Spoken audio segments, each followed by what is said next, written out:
You know, I think Dave Chappelle said it best. If you don't like chicken and watermelon, something's wrong with you. And honestly, I don't disagree with Dave. There's something about those two that just makes people happy. But before all of the carnivores in the room get nervous, just relax. I haven't gone rogue. I'm still your ribeye loving, butter eating, liver defending doctor. And I'm not exactly eating watermelon these days, but I want to talk about a trending topic that's got people pulling out their knives, forks, and TikTok apps. The watermelon diet. Yep, you heard that right. People are eating almost nothing but watermelon for days, even weeks, because the internet says it's a quick and easy way to lose weight. And believe it or not, some of them are seeing results. But the question is, should you hop on this sweet and juicy bandwagon? Now listen, I married a beautiful woman from Mississippi, and let me tell you,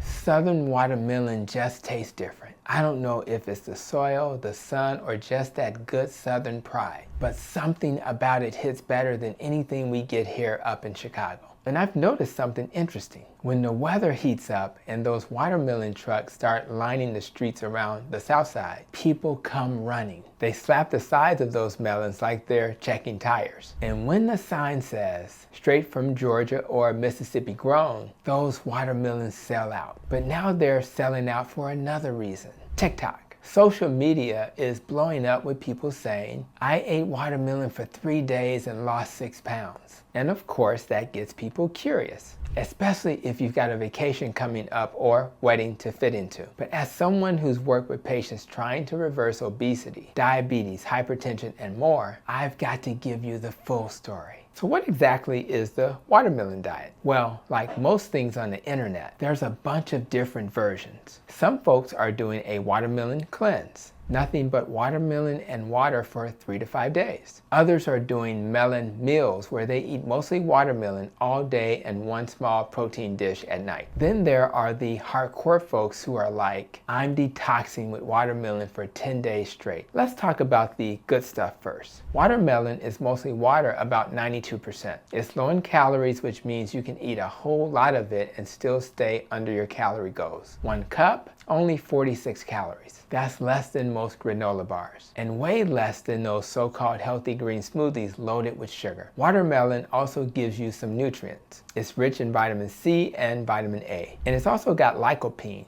a powerful antioxidant that may support heart health and reduce oxidative stress. So if you're swapping out chips, cookies, and drive-through meals for watermelon, yeah, you're going to see some quick wins. You're also cutting out a ton of junk. No soda, no bread, no ultra-processed snacks. And that alone can improve your digestion, reduce inflammation, and help your body recalibrate a bit. And yes, when you reduce your food choices to just one thing, especially something low calorie and high water like watermelon, your body starts to shed water weight fast. It's like an instant motivational boost. The scale drops. Your stomach flattens, your jeans fit better. But hold on, let's not confuse quick results with sustainable results. Here's where the cons come in and why as a physician, I can't recommend this as a long-term solution. First, watermelon is high in natural sugar. 1 cup has about 9 grams of sugar. Now yes, it's fruit sugar, but your pancreas doesn't throw a party just because it's fructose instead of high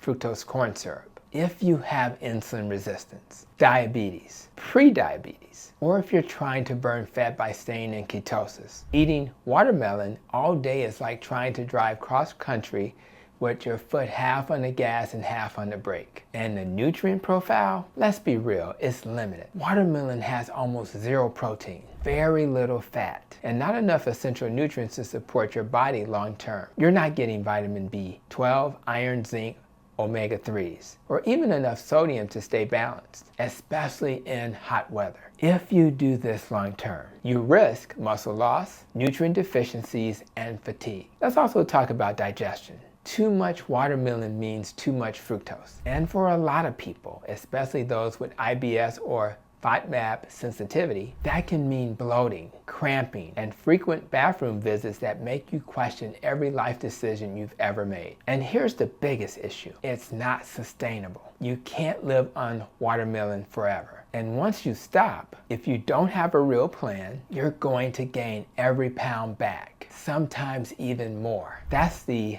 yo-yo diet trap. It messes with your metabolism and your mindset. You start thinking, maybe I need a cleanse every few weeks. But what you really need is consistency. You need a lifestyle, not a gimmick. So who should not be doing the watermelon diet? If you're diabetic, pregnant, nursing, underweight, dealing with kidney issues, or on medications that affect potassium or blood sugar. Skip it. Your body needs stability, not a sugar swing. Now, if you're a generally healthy person and you want to do a 1 to 3 day reset where you give your body a break from processed foods and focus on hydration, fine. Just make sure you're not expecting it to fix anything. And please don't stay on it longer than that. Instead, let's talk about what does work long term. Diets that prioritize nutrient-dense whole foods, that stabilize blood sugar, that nourish your hormones, that support satiety and muscle maintenance. Rather that's carnivore, keto, or even a clean, lower-carb version of the Mediterranean diet with quality fats and proteins. Those are sustainable paths forward. What I've seen in this clinic again and again is that healing doesn't come from sugar, fruit or not. It comes from removing inflammatory foods, supporting your mitochondria, and building meals that actually satisfy you. So yes, I get the appeal. And yes, I used to love watermelon myself. Give me a sweet chilled slice on a hot summer day in Mississippi, I'd smile like a kid at the country fair. But now, I smile when my patients reverse their diabetes, when they lose weight without feeling deprived, when their joint pain disappears, when they stop needing meds. That's the kind of sweet I'm after. And here's the bottom line. If you're doing watermelon to lose 5 pounds for an event and then go back to eating fast food, don't expect magic. If you're using it as a short-term reset, fine. But if you want real change, start thinking about your health as a lifelong investment, not a 3-day detox. And if you're still holding on to that watermelon,